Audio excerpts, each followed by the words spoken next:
नमस्कार। हमारा पहला वीडियो द्विघात समीकरण से संबंधित मैं आशा करता हूं कि आप लोगों के पास पहुंच चुका होगा। ये दूसरा वीडियो आज हम आपको सामने लोड कर रहा हूं। इसमें द्विघात समीकरण के वह सवाल हैं जिनमें कांस्टेंट संख्या ऋणात्मक होती है। हम उन सवालों की चर्चा करेंगे। इसके पहले वीडियो में हमने उन सवालों को बताया था जिनमें कांस्टेंट संख्या धनात्मक थी। जैसे एग्जाम्पल के तौर पर हम कुछ सवाल नोट करके लाए हैं।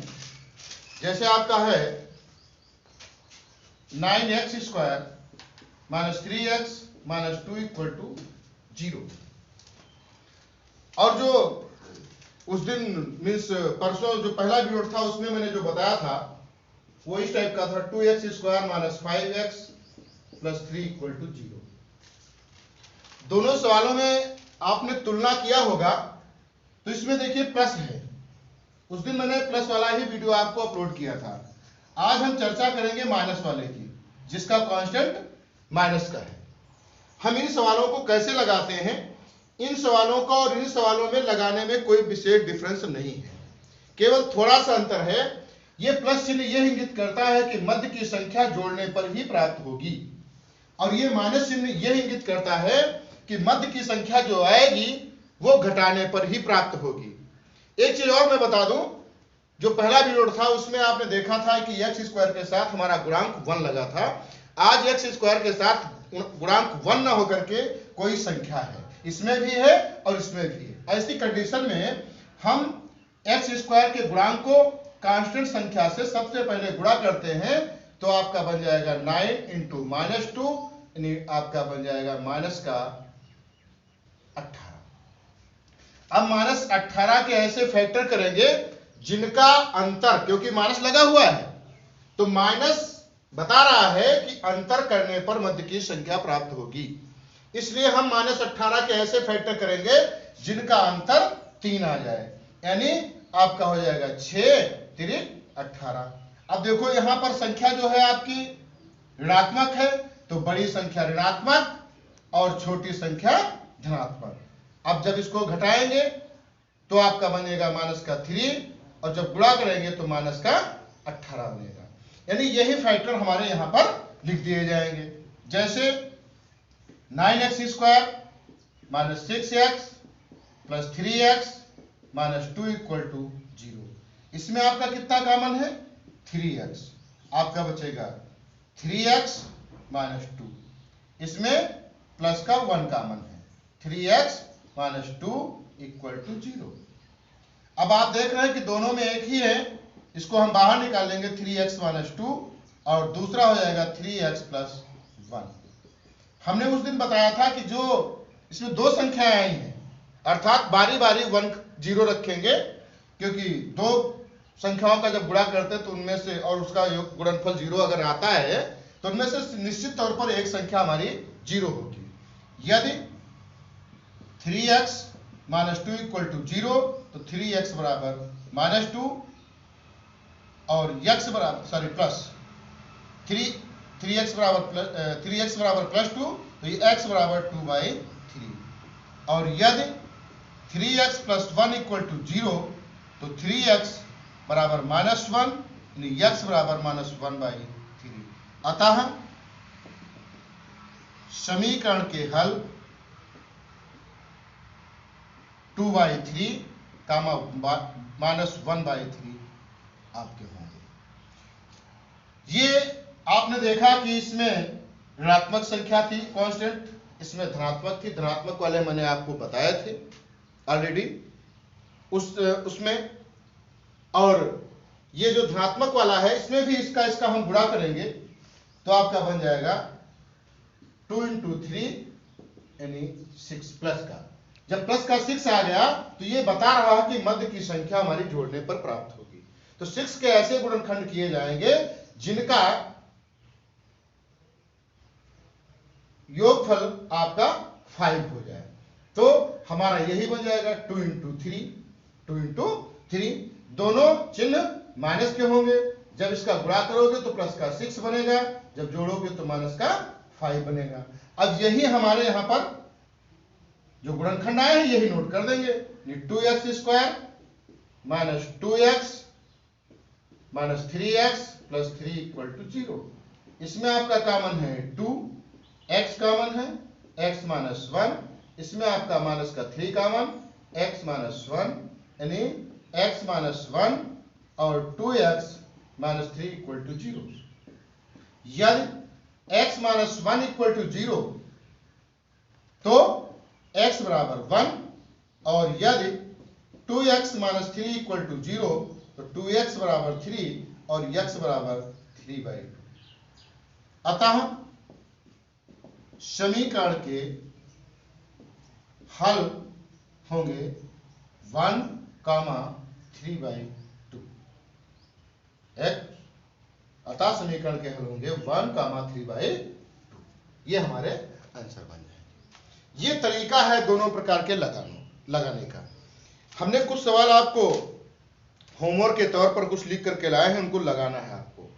नोट कर लीजिए, हम वीडियो में दिखा रहे हैं और इनको नोट करना है।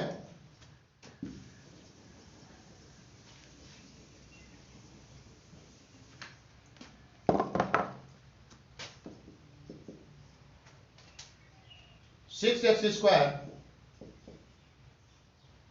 Minus x minus 2 equal to 0। दूसरा है 48x² minus 13x minus 1 equal to 0। अगला है 5x² minus 3x minus 2 equal to 0।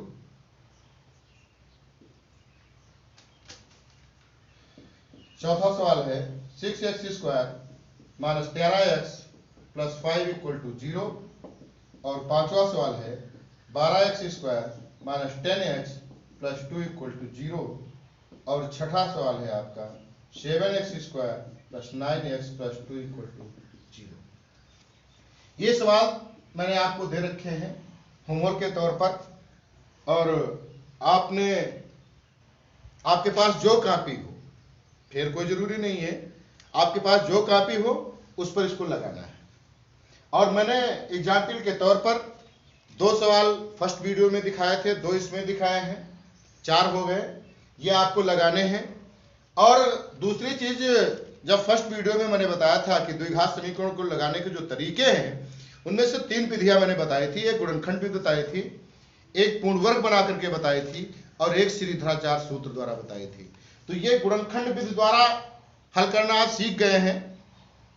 अब इन्हीं सवालों को यदि हम पूर्ण वर्ग बना करके लगाएं तो कैसे लगाएंगे? पूर्ण वर्ग बनाने के लिए जरा आप समझिए, जो पार्ट 2 है, विधि नंबर 2 है पूर्ण वर्ग बना करके हम यही सवाल लेते हैं।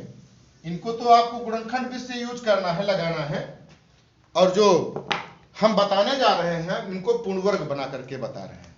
जैसे आपका लिखा हुआ है, पहला सवाल लिखा हुआ है पूर्ण वर्ग बनाकर समीकरण के मूल ज्ञात करना। जैसे आपका सवाल लिखा हुआ है 6x² minus x minus 2 equal to 0, या इनमें से कोई भी आप सवाल ले सकते हैं। जब इसको पूर्णवर्ग बनाना है तो आप देख रहे हैं कि जो 6 है ये पूर्ण वर्ग नहीं है। 6 जो है आपका पूर्ण वर्ग नहीं है।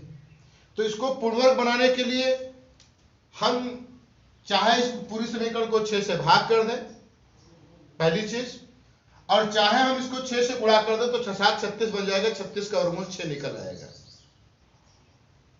तो आप इसको भाग भी कर सकते हैं, और चाहे यानी ऐसी संख्या से इसको गुणा करना है कि इसका हम वर्गमूल निकाल सके। हम इस समीकरण को 6 से गुणा करेंगे, पूरी समीकरण को, तो कितना बनेगा 36x² minus 6x minus 12 equal to 0। अब पूर्ण वर्ग में देखिए, आप लोगों को ऑलरेडी पहले से मैंने बताया था कि जो पूर्ण वर्ग बनाने के जो तरीके होते हैं वो 3 भागों में मैंने बताए थे, जरा उसको समझ लो एक बार, फिर इस सवाल को हम बता रहे हैं। जैसे पहला नियम है कि यदि दो संख्याएं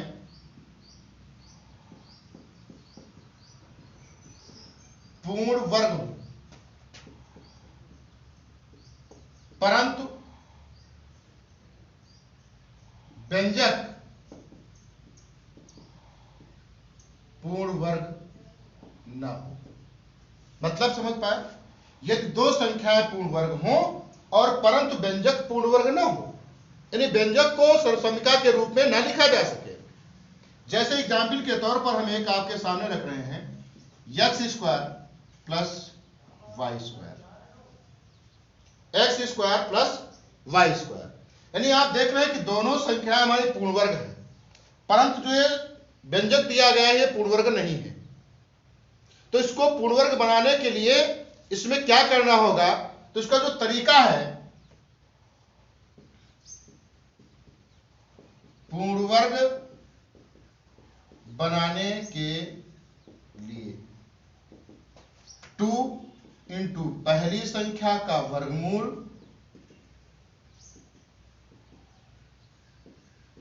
गुणे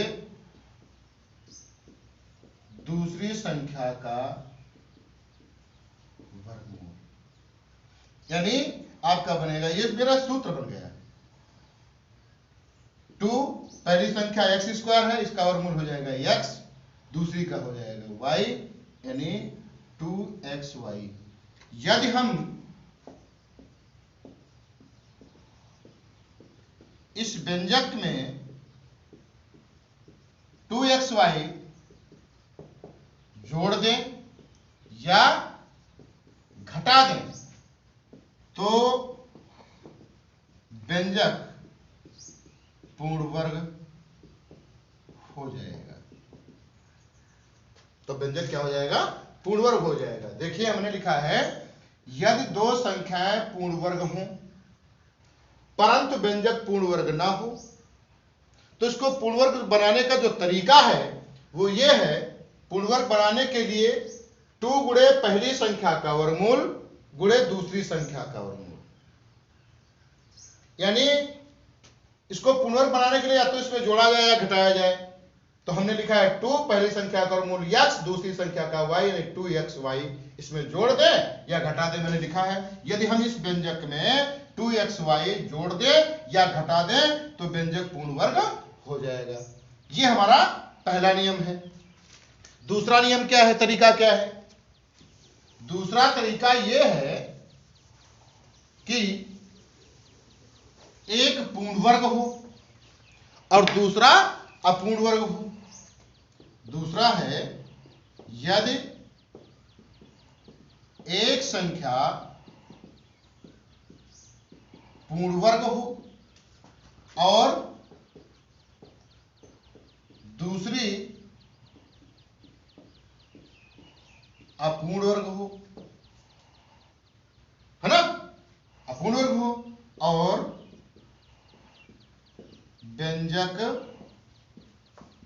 पूर्ण वर्ग ना हो। जैसे आपका लिखा है x square plus 2x, x square plus 2x या 2xy, कुछ भी लिख सकते हैं।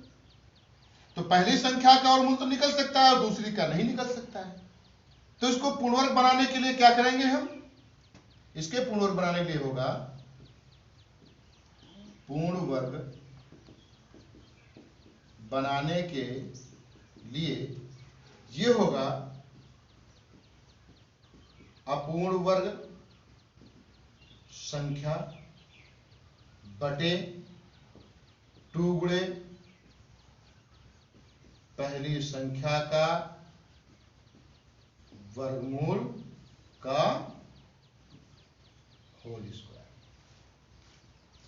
ये अगर इसमें हम जोड़ दें या घटा दें, जोड़ दें तो हमारी पूर्ण वर्ग हो जाएगी। जैसे अपूर्ण वर्ग कितना है? 2xy, 2 गुणे पहली संख्या कितनी है? x इसका वर्गमूल निकालेंगे, x बन जाएगा, 2 कैंसिल, x कैंसिल, इसका वर्ग करेंगे यानी आपका आएगा y स्क्वायर। यानी इसमें क्या करेंगे, y स्क्वायर जोड़ने पर व्यंजक पूर्ण वर्ग हो जोड़ने तथा घटाने पर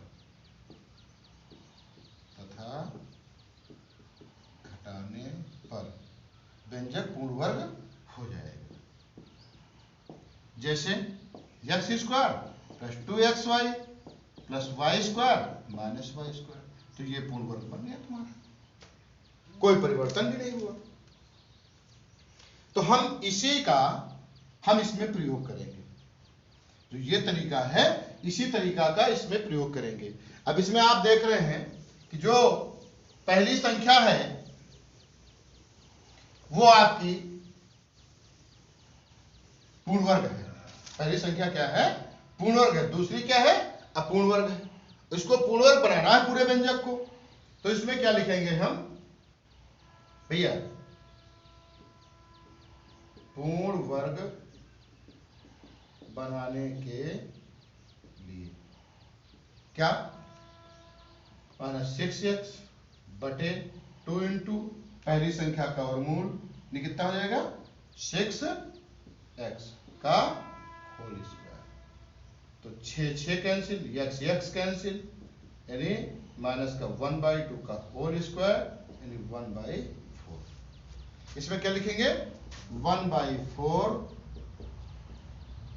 जोड़ने तथा घटाने पर, जोड़ दीजिए 36x square minus 6x plus 1/4 minus 1/4 minus 12 equal to 0।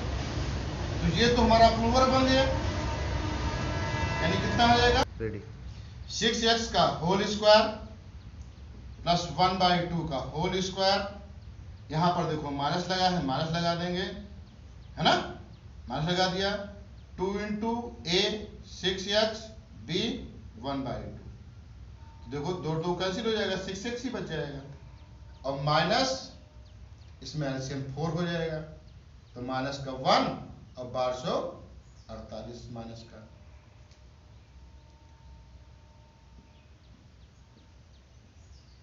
बराबर 0। ये बनेगा 6x प्लस माइनस, क्योंकि हमारे लगा हुआ है माइनस 1/2 का whole square minus 49/4 equal to 0। अब देखो इसमें इसका होल स्क्वायर इसको लिख सकते हैं, तो 6x माइनस 1/2 का होल स्क्वायर माइनस 7/2 का होल स्क्वायर, यानी अब यहाँ पर सब संख्या कौन सी लगेगी, a square minus b square that is a plus b, और दूसरे ब्रैकेट में a माइनस b, मान रख दीजिए 6x minus 1/2 plus 7/2, 6x minus 1/2 minus 7/2 equal to 0, यानी 6x इसका एलसीएम हो जाएगा 2, तो माइनस 1 प्लस 7/2, और ये 6x इसका 2 एलसीएम माइनस हो जाएगा 7 8, यानी आपका बनेगा 6x 7 से 6 जाएगा, 7 से 1 जाएगा, प्लस का 6/2, और ये बनेगा 6x माइनस 4, यानी 6x प्लस 3 और 6x माइनस 4 इक्वल टू 0। यदि 6x प्लस 3 इक्वल टू 0 ऐसा आप लगा चुके हैं, तो 6x बराबर माइनस 3, x बराबर माइनस 3/6, यानी आप लिख सकते हैं माइनस का 1/2। यदि